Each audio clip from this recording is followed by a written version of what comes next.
Kemudian kita lanjut sekarang ke ahkamul udhiyah, ya, hukum daripada udhiyah, ya. Hukum udhiyah. Bagaimana hukum kurban, ya. Yang lain tadi akikah, terus ini fara, kemudian tadi atirah tidak kita bahas. Sekarang kita fokus ke al-udhiyah, diterjemah ke dalam bahasa Indonesia kurban, ya. Bagaimana hukum kurban? Zahaba jumhurul fuqaha, mayoritas, ya, jumhur, mayoritas ulama fikih bermazhab, minhumus syafi'iyah. Nah, termasuk di sini Imam Syafi'i, ulama-ulama yang berzhab Syafi'i, wal Hanabilah, ulama-ulama yang bermazhab Hambali atau Imam Ahmad, wa huwa arjahul qaulin 'inda Malik. Nah, dan ya menurut pendapat yang paling kuat inda Malikin, ya, ini sebenarnya dua harokatnya. Inda Malikin, pendapat yang arjah paling kuat di kalangan Imam Malik. Wa ihda riwayatain an Yusuf, dan salah satu daripada dua riwayat dari Abu Yusuf, ya. Abu Yusuf itu adalah murid Imam Abu Hanifah. Ternyata di sini Abu Hanifah sama muridnya berbeda pendapatnya, ya. Abu Hanifah nanti beda pendapatnya dengan salah satu riwayat dari muridnya Abu Yusuf. Bagaimana pendapat mereka? Jumhur ulama ila annal udhiyata sunnatun muakkadah. Udhiyah itu, ya, kurban dalam bahasa Indonesia tadi itu sunnatun muakkadah, disunat muakkadkan. Dalilnya mana? Dalilnya wastadallal jumhur ala sunniyah bi adillatin. Mayoritas ulama berdalil atas kesunahannya dengan beberapa dalil. Minha diantaranya qauluhu alaihi salatu wassalam, sabda Rasulullah SAW, idza dakhalal ashru, apabila sudah masuk al-ashr, masuk al-ashr, ya, masuk, ya, 10 pertama bulan Zulhijjah.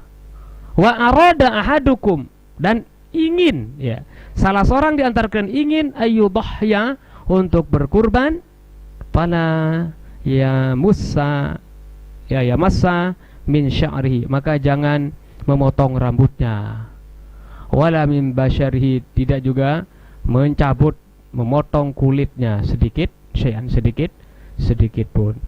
Nah, ini dari mana dia mengatakan ini sunat? Ini mengatakan sunat karena wa aroda ahadukum, dan kalian ingin. Nah, kalau berarti kalau menyebut kata-kata ingin, berarti itu bisa kita laksanakan, bisa tidak.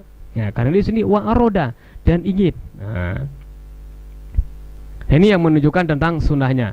Nah, kemudian dalil yang berikutnya, wa minha aidan anna Abu Bakrin wa Umar, sungguhnya Abu Bakar dan Umar radhiyallahu anhuma, karena kedua-duanya la yudhahyani, kedua-duanya tidak menyembelih binatang kurban atau tidak berkurban as-sanah awis sanatain, 1 tahun, bahkan ada mengatakan 2 tahun ndak nyembelih. Ndak nyembelihnya kenapa? Mukhafah, makhafah, karena takut khawatir ayyura zalika wajiban, ya, dianggap bahwa kurban itu wajib. Makanya beliau memberikan contoh sekali atau 2 kali untuk tidak berkurban, supaya jangan dianggap nanti oleh umat Islam bahwa kurban itu wajib, ya. Nah, ini dalil tentang sunnah muakkadahnya kurban atau udhiyah, ya. Nah, kemudian hukum berikutnya, ya. Wa zahaba Abu Hanifah, ya, Imam Abu Hanifah berpendapat ila annaha wajibatun, sesungguhnya kurban itu wajib. Dalilnya mana? Dalilnya fasalli li rabbika wanhar. Ya, ini dalilnya. Inna a'tainakal kautsar fasalli li rabbika wanhar. Fasalli, salatlah kalian. Berarti kalau disuruh salat ini bil amr ini. Karena ini fil amr, al-amr mutlaqul amri lil wujub, ya. Perintah secara mutlak itu secara umum lil wujub, menunjukkan wajib. Wanhar, berkorbanlah, ini juga perintah juga. Berarti kalau pakai pendapatnya Imam Abu Hanifah, berarti salat hari raya Idul Adha dan berkorban setelah itu wajib. Wajib untuk berkorban. Ini menurut pendapat daripada Hanafiyah, ulama-ulama yang bermazhab Hanafi. Wa mata wajaba 'ala Nabi sallallahu alaihi wasallam wajaba 'ala al-ummah li'annahu qudwatuha. Oh, kapan saja ya diwajibkan sesuatu itu kepada Nabi. Nah, kalau Nabi tidak pernah tidak kurban, selalu Nabi itu kurban. Yang tadi yang tidak pernah itu cuma hanya 1 tahun atau ada 2 tahun, yaitu Abu Bakar sama Umar. Itu sekedar untuk memberikan contoh supaya dikatakan jangan dengan wajib. Oh, kalau Nabi berarti tetap istiqomah, setiap tahun itu selalu kurban. Maka karena Rasulullah selalu kurban, makanya dianggap wajib. Nah, kalau wajib bagi Rasulullah, wajib 'alal ummah, maka wajib juga terhadap umatnya. Kenapa? Li'annahu qudwatul ummah. Rasulullah itu adalah qudwah, sebagai suri tauladan terhadap umatnya. Nah, kemudian berikutnya, man kana lahu sa'ah wa lam yudhi fala yaqrabanna musallana. Ini hadis yang populer itu.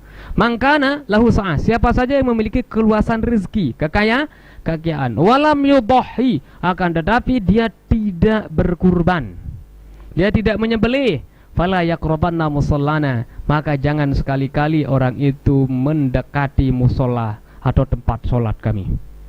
Oh, dilarang untuk dekati Masjid Nabawi. Ini menunjukkan ya ancaman.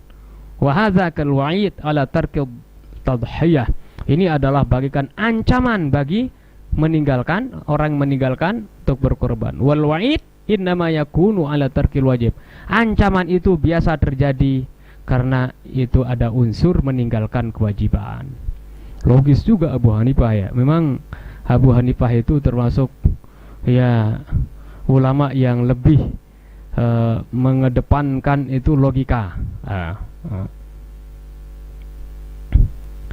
Makanya di sini pakai logika beliau itu. Nah, kemudian dalil beliau yang berikutnya, man zabaha qabla shalah falyazbah.